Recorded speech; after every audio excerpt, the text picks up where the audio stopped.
So I thought I might make my video for today, and this is going to be on imagination. And from such a young age, we have such a wild and vivid imagination. And as we get older, we start losing that superpower to see things better than they really are. We get told we have to be more down to earth, we have to, bring ourselves back down to reality, and we have to be more logical and realistic, and the list goes on. And we lose that ability to see things, better than they really are. I'm sure you remember a time in your childhood where you could look up at the sky and see shapes in the clouds and stuff like that.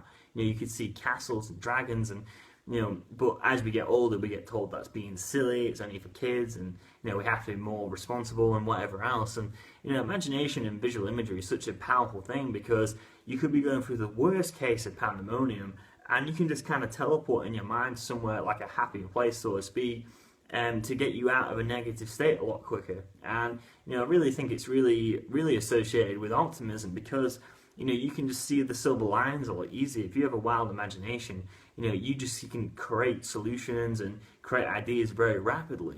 And that's such a key thing and such a life skill, I think. If you are going through some kind of struggle at the moment, you can just use your imagination just to give you a little bit more momentum. It's almost like self-encouragement, and whatever you can see, you can then begin moving towards it. And it's kind of like the use of a camera. The more you focus on something, the easier it is to capture it perfectly. And I think the kind of delusional part of imagination isn't imagination itself. It's kind of when people don't act upon what they visualize. Really visualizing, to me, it's kind of visual imagery but with purpose behind it. Otherwise you're just daydreaming, and I really think that's the real difference.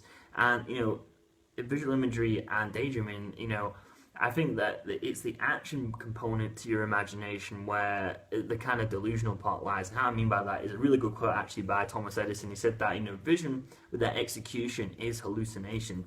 And it's kind of when we don't act upon what we visualize so clearly that it just becomes pointless. It's kind of like, knowledge is useless unless it's applied. It's kind of the same with imagination. Unless we act on it, there's no real power to it.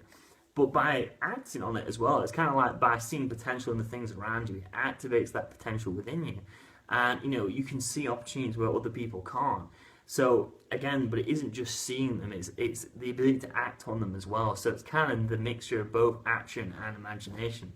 And there's a really good quote I usually say as well. It's, you should dream as if you're immortal, but live each day like your last. And that way, your creativity and your actions are never limited, and the world becomes your oyster and stuff like that. You can just see a lot more opportunity, and you can take yourself out of negative states a lot easier. You can still see the silver lines a lot quicker and a bit more rapidly. So hope you've enjoyed that video. If you've enjoyed it, make sure to give it a like, share it with your friends, and I'll speak to you soon. Thanks very much.